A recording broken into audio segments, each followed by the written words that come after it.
여러분, 무릎 때문에 병원 두세 곳만 가봐도 말이 전부 다르지 않습니까? 주사 맞으세요? 주사 필요 없어요. 연골 거의 없습니다. 아직 멀쩡해요. 도대체 누구 말을 믿어야 하는 겁니까? 오늘 이 영상 하나면 그 혼란이 완전히 정리됩니다.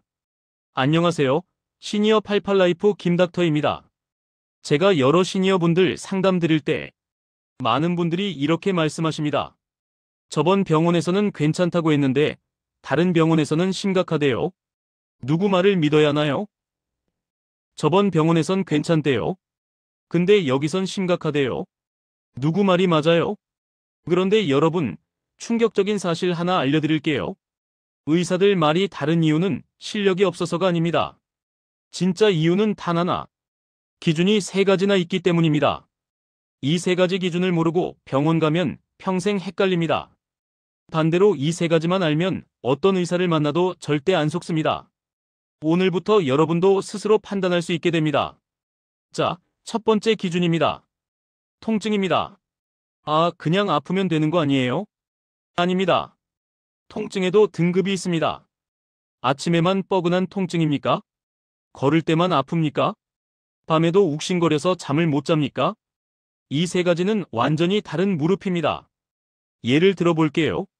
70대 김모 어르신, 아침에만 무릎이 뻐근하고 10분만 걸으면 괜찮아진다고 하셨어요. 이런 분한테 주사 놓으면 어떻게 될까요? 낭비입니다. 이건 염증이 아니라 관절이 굳어 있는 겁니다. 스트레칭이랑 가벼운 걷기만 해도 좋아집니다. 반대로 60대 박모 어르신, 밤에도 쑤시고 아침에 일어나면 무릎이 붓습니다. 이분한테 운동만 하세요 하면 어떻게 될까요? 더 악화됩니다. 이건 관절 안에 염증이 가득 차 있는 겁니다. 이럴 땐 주사가 정답입니다. 통증 하나만 제대로 파악해도 치료 방향이 180도 달라집니다. 두 번째 기준, 연골 상태입니다. 많은 분들이 엑스레이 찍고 연골 얇아졌네요. 들으면 패닉에 빠집니다. 아이고, 나 이제 끝났구나. 천만의 말씀입니다. 연골은 원래 사람마다 두께가 다릅니다. 20살 때부터 얇은 사람도 있고 60살인데 두꺼운 사람도 있습니다. 중요한 건 두께가 아닙니다. 그 얇아진 부분이 실제로 통증을 만드냐입니다. 실제 사례 하나 보여드릴게요. 부산에 사시는 68세 김정민 어르신. 엑스레이상 연골 간격 2.5mm. 의사도 많이 달았어요 라고 했습니다. 그런데 실제 통증은 거의 없었습니다.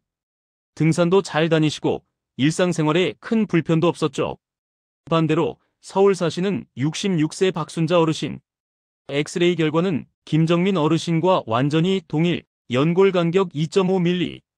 하지만 이분은 계단만 내려가도 얼굴을 찡그릴 만큼 통증이 심했고 밤에 쑤셔서 잠을 설치는 날도 많았습니다.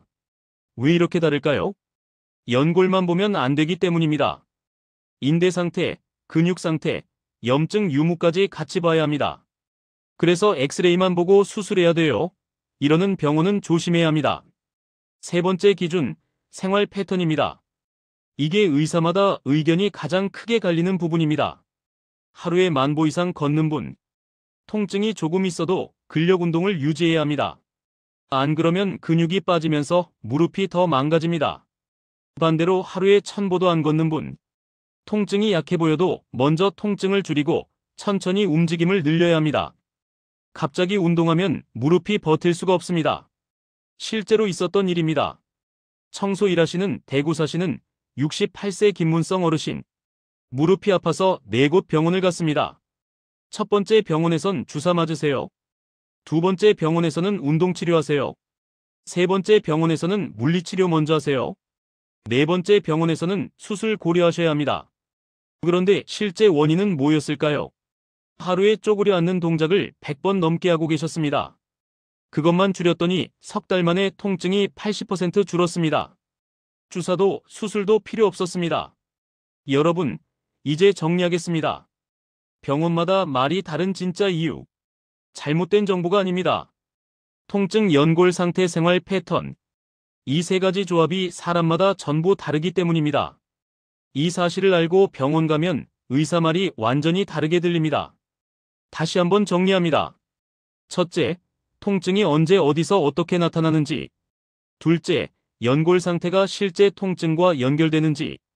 셋째, 생활 패턴이 무릎에 어떤 부담을 주는지. 이 세 가지만 체크하면 무릎 치료는 절대 헷갈리지 않습니다. 그런데 여러분, 한 가지 더 중요한 게 있습니다. 바로 다음 영상입니다. 많은 분들이 결국 주사가 답인가요? 운동이 답인가요? 물어보십니다. 다음 영상에서는 지금까지 배운 1편부터 4편까지 내용을 전부 합쳐서 평생 무릎 지키는 완전판 사용법을 알려드리겠습니다. 일회성 치료가 아니라 80살, 90살까지 내 무릎으로 걷는 법. 그 완결판을 준비했습니다. 오늘 영상이 도움이 되셨다면 구독과 좋아요, 알림 설정 부탁드립니다. 여러분의 무릎 건강 시니어 88라이프가 끝까지 함께하겠습니다. 다음 편에서 뵙겠습니다.